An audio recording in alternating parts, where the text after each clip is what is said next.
Pinangit-ningit ni Trump ang Iran nang kunin niya sa China ang hakbang na kinatatakutan ng Tehran. Ang Beijing, ang pangunahing bumibili ng langis ng Iran, ay pumanig sa Washington na nanawagan ng katatagan sa kipot ng Hormuz at pinipigilan ang nuclear na pakikipagsapalaran ng rehimen ng mga Ayatollah.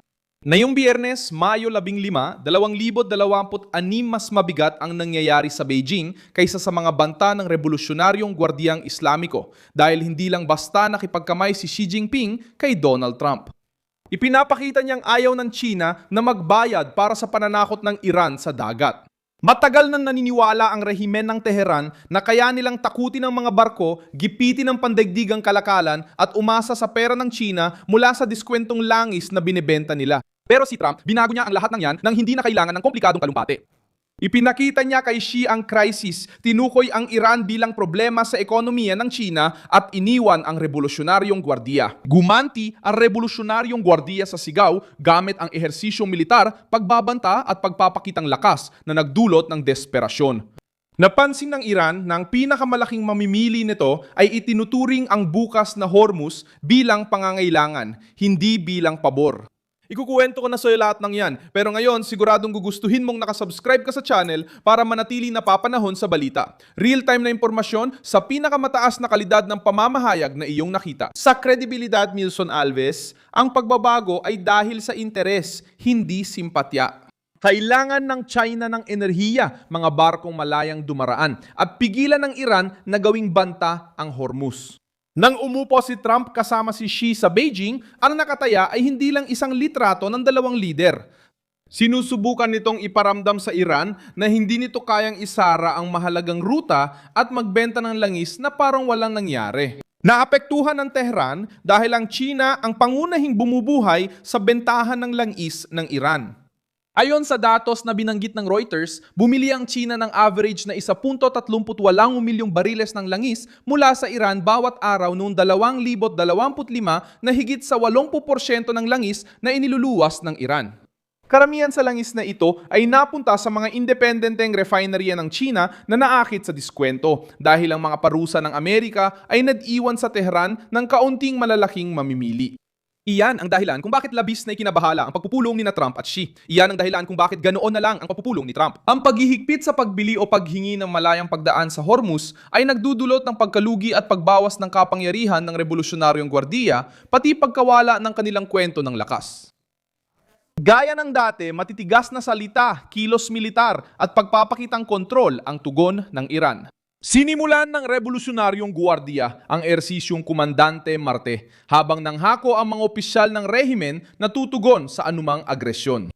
Ang palabas na ito ay mas nagpapakita ng nerbiyos kaysa lakas. Kapag galit ang isang bansa sa iba, ipinapakita niya ang paghamak.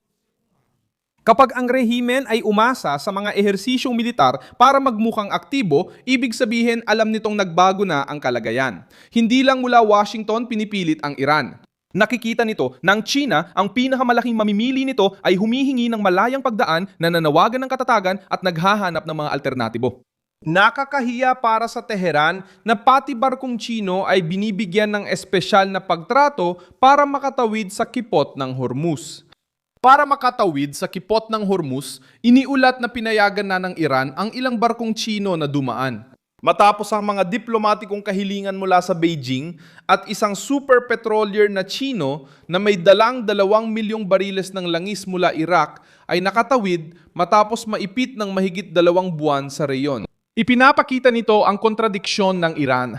Umaasa ang Beijing sa langis at seguridad sa dagat at di nito matatanggap na Revolusyonaryong Gwardiya ang magtatakda kung sino ang daraan, kailan daraan at magkano ang babayaran. Simula noon, naunawaan ng Iran na hindi komportable ang kanilang posisyon. Maaring sumigaw ang rehimen laban sa Washington, pero hindi nito pwedeng baliwalain na gusto rin ng China na bukas ang Hormuz. May presyor mula Amerika at may mga parusa pa. Bago ang pagpupulong, tinarget na ng Washington ang mga kumpanyang Chino na konektado sa kalakalan ng langis at mga materyales na ginagamit ng Iran.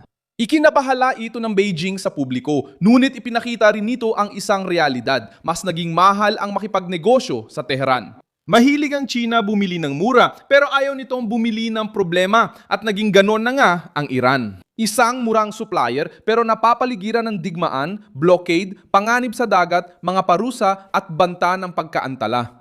Ipinakita na mismo ng higanting kumpanyang Chino na Sinopec ang ganitong kalkulasyon. Noong Marso 2026 iniulat ng Reuters na hindi bibili ng langis ang kumpanyang pag-aari ng Estado at humihingi ito ng suporta para gamitin ang panloob na reserba bukod pa sa dagdag na pagbili ng langis. Langis mula Saudi na dumaan sa dahungan ng Iambu sa Dagat Pula. Hindi ito ideolohiya kundi usaping pang-ekonomiyang kaligtasan. Kapag pinakamalaking refineria ay naghahanap ng alternatibo bukod sa Iran, malinaw ang mensahe. Hindi na maasahan ang Tehran bilang tagapagtustos. Maaring magbenta sila ng may diskwento pero di nito matatapatan ng lugi sa nakatigil na barko, mahal na seguro, pagharang ng Amerika at panganib ng digmaan. Laging pinapalabas ng revolusyonaryong gwardiya na kontrolado nila ang takot. Gumagamit sila ng milisya, maliliit na barko, pagbabanta sa dagat, maiinit na talumpate at presyon sa rutang pangkalakalan. Pero ang estratehiyang ito ay nakadepende sa isang bagay. Ang mga malalaking mamimili ay patuloy na magbubulag-bulagan. Binasag ni Trump ang komportableng sitwasyong ito. Sa pagdala kay Xi sa usapan tungkol sa nuclear na Hormuz, inilantad niya ang China. Maaring hindi maging formal na kaalyado ng Estados Unidos ang Beijing. Pero hindi na nito kayang ituring ang Iran bilang isang simpleng kasosyo sa enerhiya. Ngayon, ang Tehran ay isa na ring panganib para sa ekonomiya ng China.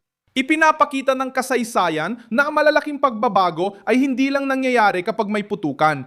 Noong 1972 pumunta si Richard Nixon sa China at nagbukas ng isang ugnayan na nagbago sa balanse ng Cold War. Hindi agad naging kaibigan ng Estados Unidos ang Beijing. Ngunit pinahina nito ang posisyon ng Soviet at inilagay ang Moscow sa bagong realidad. Marunong ang Washington gumamit ng diplomasya para paghiwalayin ang kalaban. At ngayon, sinusubukan din ni Trump ang ganitong lohika laban sa Iran. Hindi niya kailangang mapamahal kay Xi ang Washington.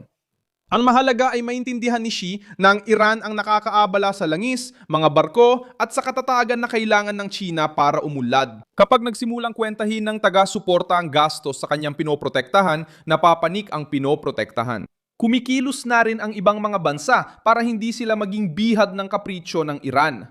Pinapabilis ng United Arab Emirates ang mga proyektong magpalawak ng kapasidad nilang magluwas ng langis gamit ang Fujairah na hindi dumadaan sa pinakasensitibong bahagi ng Hormuz. Numilitaw ang Saudi Arabia bilang alternatibo ng mga refinery ng China sa pulang dagat. Nagsimulang harapin ng Malaysia at Indonesia ang issue ng lihim na paglilipat ng langis ng Iran malapit sa kanilang karagatan. Sa mga operasyong tinatago ang pinagmulan at iniiwasan ang mga sanksyon. Kapag maraming bansa ang naghahanap ng alternatibong ruta, reserba at tagapagtustos, ibig sabihin nito na wala na ng Tehran ang tiwalang nais nitong ibenta. Maaring madyabang pa rin ang rehimen ng Iran pero lumalabas ang kahinaan nila kapag kailangan nilang pumili sa pagitan ng pagpapanatili ng banta o pagpapanatili sa mamimili. Naiintindihan ni Trump ito at ginamit ang Beijing bilang panggigipit. Hindi nagbago ang China dahil mabait ito, kundi dahil nasasaktan din sila kapag isinara ang Hormuz. Nang mapansin ng Tehran na ang pinakamalaking mamimili nila ay humihingi ng kaayusan, ang pagpapakitang lakas ay naging senyales ng desperasyon. Ako si Milson Alves, internacionalista at layunin kong panatilihin kang laging may totoong impormasyon araw-araw. Nasa video description ang mga news links.